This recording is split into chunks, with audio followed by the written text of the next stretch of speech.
Ram Ram ji. Good evening. मेरा नाम अजीत सिंह है और ये मेरा यूट्यूब चैनल है दद्दा की खरी खरी। तो हम इसमें अपने गपशप सेगमेंट में आज एक नया वीडियो डाउनलोड करने जा रहे हैं। तो क्या है साहब कि कल अपने जो पप्पू जी हैं, हमारे देश के चिर युवा, हमारे देश के पीएम इन वेटिंग और नकली गांधी परिवार के चश्म चिराग पप्पू गांधी जी, पप्पू जी बोलता हूं मैं उनको, इनका एक बड़ा फेवरेट जुमला है, मेरे पापा कंप्यूटर लाए थे। कल इनके पापा की पुण्यतिथि थी, तो कल उनकी अचीवमेंट्स जो गिनाई गई उसमें था जी मेरे पापा कंप्यूटर लाए थे। तो हमने कहा यार ये जरा इस दावे में कितनी सच्चाई है कि इनके पापा कंप्यूटर लाए थे। तो हमने जरा इसमें खोजबीन की कि साहब इनके पापा कैसे लाए थे कंप्यूटर, क्योंकि इनके जो नेहरू चचा तो इसरो की जो सैटेलाइट्स होते थे ना, वो बैलगाड़ी पे लाद के लेके जाते थे, साइकिल के पीछे रख के कंपोनेंट्स जाते थे इसरो में। वो अलग बात है कि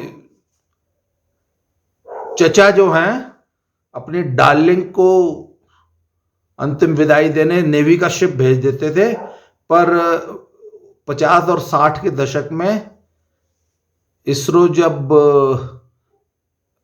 ये सैटेलाइट्स लॉन्च करता था तो वो सैटेलाइट के जो कंपोनेंट्स होते थे वो बैलगाड़ी में ट्रांसपोर्ट किए जाते थे। ये सोशल मीडिया पे और दुनिया भर की बहुत सारी ऐसी पिक्स हैं साइकिलों के पीछे बैलगाड़ियों पे। तो हमें मुझे बड़ी क्यूरियोसिटी थी कि इनके पापा कंप्यूटर लाए थे, तो कंप्यूटर किस पे, बैलगाड़ी पे लाद के लाए थे या घोड़ा गाड़ी पे, कैसे गधा गाड़ी पे। तो तब मैंने थोड़ा सा रिसर्च की इस पे, तो क्या था कि इनके पापा 1984 में जब इंदिरा जी मर गई, इनकी दादी जी, तो उस सहानुभूति लहर में पीएम बने थे। फिर इनके पापा ने एक बहुत अच्छा काम किया कि एक हमारे देश के बहुत ही होनहार साइंटिस्ट थे, फिजिसिस्ट थे, एमजी के मेनन साहब। एमजी के मेनन साहब को अपना साइंटिफिक सलाहकार नियुक्त कर लिया। देश में जो पहली 2 मिनिस्ट्रीज बनी थी उसमें अलग अलग लोग साइंस एंड टेक्नोलॉजी मिनिस्टर बने, पर उसके बाद इंदिरा जी ने एक चलन ये शुरू कर दिया था कि जो आमतौर पे जो प्राइम मिनिस्टर होता था ना, वो साइंस एंड टेक्नोलॉजी का विभाग अपने पास रखता था। इंदिरा जी ने भी यही किया था, इंदिरा जी के बाद राजीव जी ने भी यही किया था। तो साइंस एंड टेक्नोलॉजी मिनिस्टर खुद थे, पर सलाहकार रख लिया था एमजी के मेनन साहब को। He was a very renowned physicist, मतलब फिजिक्स की दुनिया में उनका नाम था। तो सब 1985 में एक कमेटी बनाई गई और एमजी के मेनन साहब ने सुझाव दिया कि we should buy a supercomputer. तो साहब उस वक्त सुपर कंप्यूटर के हमारे पास खरीदने के हमारे पास 3 ऑप्शंस थे, रशिया, जापान एंड यूएसए। तो एक बहुत हाई लेवल 3 मेंबर कमेटी बना दी एमजी के मेनन साहब ने। उस कमेटी ने, उसमें तीनों साइंटिस्ट थे और तीनों फिजिसिस्ट थे और बहुत मतलब रिनाउंड लोग थे और विद इम्पेकेबल इंटेग्रिटी उनका नाम था। तो उन्होंने लगभग 3 महीने पूरे मार्केट को स्टडी किया, अपनी रिक्वायरमेंट्स को स्टडी किया, मार्केट में क्या माल अवेलेबल है, कौन कौन से सुपर कंप्यूटर्स अवेलेबल हैं। तो साहब उन्होंने एक रिपोर्ट बनाई कि किस कंट्री का सुपर कंप्यूटर में क्या प्रोज एंड कॉन्स हैं, कौन सा अच्छा रहेगा हमारे लिए, कौन सा खराब रहेगा। तो Russian super computer, Japanese super computer और यूएसए। तो साहब उस कमेटी ने जो 3 मेंबर कमेटी थी उसने अपनी रिपोर्ट सबमिट की and it was a detailed report. उसमें उन्होंने कहा कि साहब we should go for the American supercomputer made by the Cray company, CRAY, Cray. तो फिर साहब मीटिंग हुई। तो मीटिंग में ये तीनों जो साइंटिस्ट थे हमारे, ये एमजी के मेनन साहब के पास पहुंचे। एमजी के मेनन साहब ने इनको तीनों को लेके पीएम के साथ मीटिंग हुई। तो मीटिंग में इन्होंने वो अपनी रिपोर्ट प्रेजेंट कर दी। तो थोड़ी देर बाद जब मीटिंग से बाहर आए तो इनको बताया गया कि आप लोगों ने क्रे कंपनी का जो अमेरिकन सुपर कंप्यूटर सजेस्ट किया है, PM has not agreed to it, और पीएम ये चाहते हैं कि आप जापानीज का सुपर कंप्यूटर हम खरीदेंगे। तो वो जो 3 मेंबर कमेटी थी उन्होंने कहा कि what does he know about computing, he is not an authority on computing, we have studied the subject. और हमने 3 महीने झक नहीं मारी है। I have submitted a report and I am not going to change it. PM को Japan से खरीदना है, अमेरिका से खरीदना है, अपने ससुराल इटली से खरीदना है, चाहे जहां से खरीद ले, I am not going to change my report. इतना कह के साहब वो जो कमेटी के हेड थे वो चले गए। And the PM was shocked, Rajiv Gandhi was shocked. MG K Menon साहब ने वो जो साइंटिस्ट थे उनको बुलाया कि व्हाट हैव यू डन, ये तो आपने मतलब अपने पीएम को इस तरह से मना कर दिया। तो उसने बोला साहब मैं देश का काम करता हूं, मैं किसी पीएम का मुलाजिम नहीं हूं, मैं इस देश का मुलाजिम हूं। इस देश के लिए जो सबसे अच्छा था वो मैंने किया, आपको लेना हो तो लो, नहीं लेना तो मत लो, मुझे आपकी नौकरी की, मुझे आपकी चाकरी की जरूरत नहीं है। अब बड़ा संकट हुआ। भारत सरकार यूएसए के पास गई क्रे का सुपर कंप्यूटर खरीदने के लिए, और सुरक्षा कारणों से क्रे ने वो सुपर कंप्यूटर भारत को देने से मना कर दिया। अब क्या होगा साहब? इन्होंने जापान से ट्राई किया, जापान ने भी मना कर दिया। तो एमजी के मेनन साहब ने कहा कि डोंट वरी। अब राजीव गांधी के हाथ पैर फूल गए, अब क्या करूं मैं? तो MG K Menon said don't worry, we will make our own supercomputer. और एमजी के मेनन साहब ने अपने देश के साइंटिस्ट को लगाया और उन्होंने सीडैक में परम नाम का एक सुपर कंप्यूटर 1 साल के अंदर बना के पेश कर दिया। And that Param computer was almost at par with all the supercomputers available in the world. तो इसमें कोई शक नहीं है कि देश का पहला सुपर कंप्यूटर राजीव गांधी के प्रधानमंत्रित्व काल में बना, पर वो इस देश के वैज्ञानिकों का पराक्रम था कि उन्होंने वो 1 साल के अंदर दुनिया में one of the best super computers बना के दे दिया। तो जब वो ये कहते हैं राहुल गांधी जी कि मेरे पापा कंप्यूटर लाए थे, आपके पापा कहीं से कंप्यूटर नहीं लाए थे, हमारे देश के वैज्ञानिकों ने यहीं बनाया था। और आपके पापा जब अभी पैदल चलना सीख रहे थे ना, तब HCL जैसी कंपनीज ने इंडिया में काम करना शुरू कर दिया था। तो ये तो साहब एक राजीव गांधी के मेरे पापा कंप्यूटर लाए थे इस मुद्दे की हमने आज एक पोल खोली। अब मैं आपको एक और बड़ा मजेदार किस्सा सुनाता हूं। जब इनके पापा प्रधानमंत्री बने तो एक दिन इनके पापा ने एक मीटिंग बुलाई कि यार हमारे ये ओलंपिक में मेडल क्यों नहीं आते, रशिया के इतने ज्यादा क्यों आते हैं। तो इन्होंने कहा, 4 अफसरों को भेज दिया, जाओ रशिया में स्टडी करके आओ कि रशिया में ऐसा क्या सिस्टम है स्पोर्ट्स का कि उनके इतने ज्यादा ओलंपिक मेडल्स आते हैं। तो सब 4 ब्यूरोक्रेट्स की एक टीम रशिया गई स्टडी कर रहे, उसमें एक भी स्पोर्ट्समैन नहीं था। इंडिया का जो स्पोर्ट्स महकमा था उस वक्त NIS पटियाला हुआ करता था, हमारा स्पोर्ट्स का जो केंद्र, उसका एक भी कोच उस कमेटी में नहीं गया था, उसका एक भी अधिकारी, हमारे स्पोर्ट्स की जो फ्रेटर्निटी थी।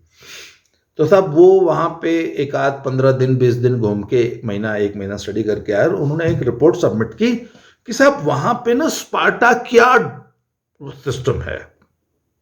तो साहब ये स्पार्टाकियाड क्या होता है? बोला साहब स्पार्टाकियाड ये होता है कि हर गांव में, हर स्कूल में, छोटे छोटे कस्बों में, छोटे छोटे स्कूलों में, कॉलेजेस में, यूनिवर्सिटीज में, they have created wonderful sports facilities. Her school में स्विमिंग पूल है, हर स्कूल में जो है जिम्नेजियम्स हैं, मल्टीपर्पज हॉल्स बने हुए हैं, ग्राउंड्स हैं और इंफ्रास्ट्रक्चर है, और हर स्कूल में सैकड़ों बच्चे स्पोर्ट्स करते हैं, मतलब पूरा रशिया स्पोर्ट्स करता है। तो उन्होंने कहा ओके वेरी गुड, स्पार्टाकियाड, तो हाँ इंडिया में भी हम यही सिस्टम फॉलो करेंगे। तो इन्होंने साहब एक स्कीम बना दी इनके IAS अफसरों ने, और नाम रखा था भारतीयम। हम भी हजारों लाखों बच्चों को साहब पार्टिसिपेट कराएंगे और हमारे लाखों बच्चे स्कूलों में स्पोर्ट्स करेंगे और हमारे भी टोकरे भर भर के मेडल्स आएंगे। तो साहब ये स्कीम बना के पेश कर दी गई। तो फिर उसके बाद फिर एक दिल्ली में एक बड़ी हाई लेवल मीटिंग रखी गई। तो उस मीटिंग में स्पोर्ट्स मिनिस्ट्री ने NIS पटियाला का एक प्रतिनिधि भी भेज दिया। तो उन दिनों NIS में एक एथलेटिक्स कोच हुआ करते थे, डॉक्टर CM मुथाया। वो बाद में एग्जीक्यूटिव डायरेक्टर भी रहे NIS पटियाला के। NIS means national institute of sports, जो कि पटियाला में है। तो उसके एग्जीक्यूटिव डायरेक्टर भी रहे और बड़े एक्म्प्लिश्ड आदमी थे, बहुत बहुत नामी गिरामी एथलेटिक्स कोच थे, बड़ा एक्सपीरियंस था। तो साहब प्राइम मिनिस्टर के साथ मीटिंग हो रही थी भारतीयम को लेके। तो उन्होंने कहा कि sir I want to submit, मैं कुछ कहना चाहता हूं। तो राजीव गांधी ने कहा यस। तो उसने बोला कि सर ऐसा है कि हर देश की अलग अलग व्यवस्था होती है, अलग अलग परिस्थितियां होती हैं, और आई थिंक हम जो ये भारतीयम का आपने जो ये प्रोजेक्ट बनाया है, आई थिंक ये हमारे देश को सूट नहीं करता, और हमें अपनी परिस्थितियों के हिसाब से ग्रास रूट लेवल पे स्पोर्ट्स होनी चाहिए, पर हमें अपनी देश की परिस्थितियों के हिसाब से प्रोजेक्ट बनाना चाहिए। तो राजीव गांधी ने अपने बगल में जो स्पोर्ट्स मिनिस्टर बैठे थे उन्होंने पूछा हु इज ही? बोले sir he is doctor CM Muthaiya and he is a very senior coach in athletics and he is from NIS Patiala. तो राजीव गांधी ने बोला tell him to shut up, tell him to shut up. अब साहब मुथाया बेचारा एक छोटा सा सरकारी मुलाजिम, वो चुप बैठ गया, उसने भैया कर लो। मुथाया साहब आके अपना समूह लेके पटियाला वापस आ गए, और साहब अपना राजीव गांधी जी ने क्या जो, जिन लोगों को याद होगा 87-88 का दौर, क्या गजब का एक तमाशा हुआ साहब, और पूरे दिल्ली में करीब 1 लाख बच्चे बुलाए गए, गांव गांव से, शहर शहर से, पूरे देश से बच्चे आए, और वो सामूहिक पीटी और मलखम और वो लकड़ी के छोटे छोटे डंबल्स लेके बड़े म्यूजिकल सी एक्सरसाइजेज, या वाह वाह वाह वो हुआ। अब 1 लाख बच्चों के लिए साहब अब रंग बिरंगी किट ड्रेसेस, या वाह, वो 3-4 दिन मेला चला था दिल्ली के सभी स्टेडियम में।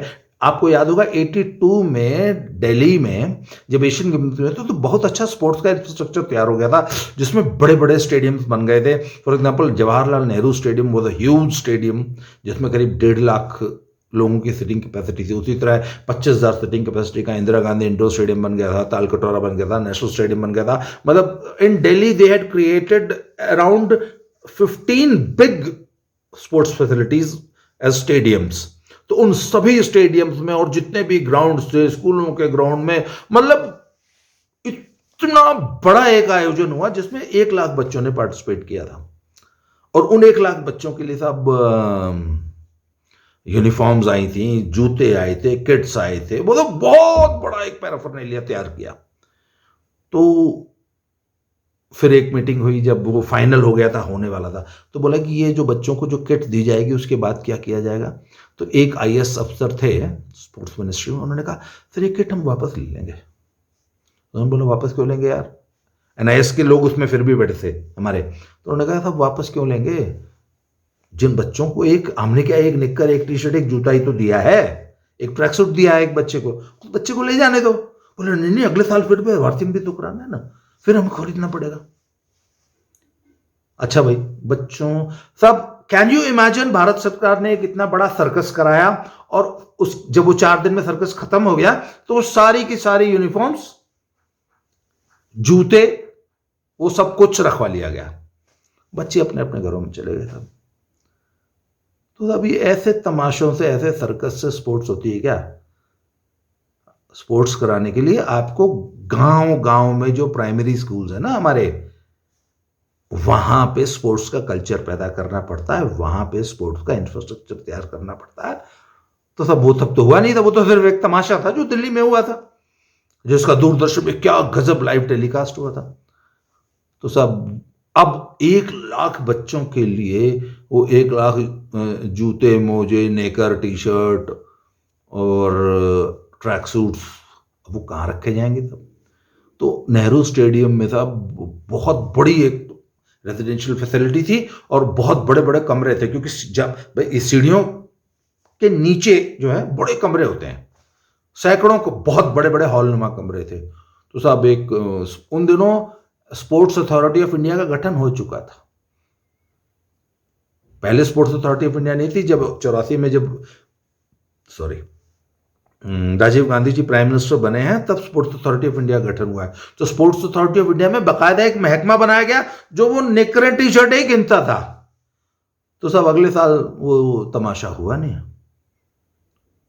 और सब उन सीलन भरे उन गोदामों में वो निकरें, टी शर्टें, वो बच्चों के जूते और ट्रैक सूट 2-3 साल तो पड़े रहे, 4 साल, उसके बाद उनमें सीलन के कारण वो सड़ गए।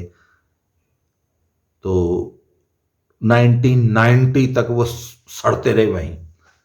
उसके बाद साहब 89 में राजीव गांधी जी की सरकार चली गई, विश्वनाथ प्रताप सिंह जी नए प्राइम मिनिस्टर बन गए। तो मुझे याद है कि मेरे सामने स्पोर्ट्स अथॉरिटी ऑफ इंडिया के वो कमरे, वो जो गोदाम थे, वो खाली कराए गए थे। अब समस्या ये आ गई थी कि ट्रकों में सड़े हुए बच्चों के कपड़े, ट्रैक सूट्स, निकरें, टी शर्टें, जूते निकले थे, और उनको डिस्पोज कहाँ किया जाए। सब इतने बड़े तो प्लानर थे इनके पापा जो कंप्यूटर लाए थे, और ये इनकी प्लानिंग थी। मतलब इनको जमीनी हकीकत का, जमीन से जुड़े हुए आदमी नहीं थे, सिल्वर स्पून लेके पैदा हुए थे, भारत को जानते नहीं थे, भारत की परिस्थितियों को समझते नहीं थे। अपने जैसे दून स्कूल में पढ़े हुए 4-6 लोगों की एक कोटेरी थी, एक कागज था, उससे घिरे रहते थे। वो सब कॉरपोरेट वर्ल्ड से आए हुए लोग थे।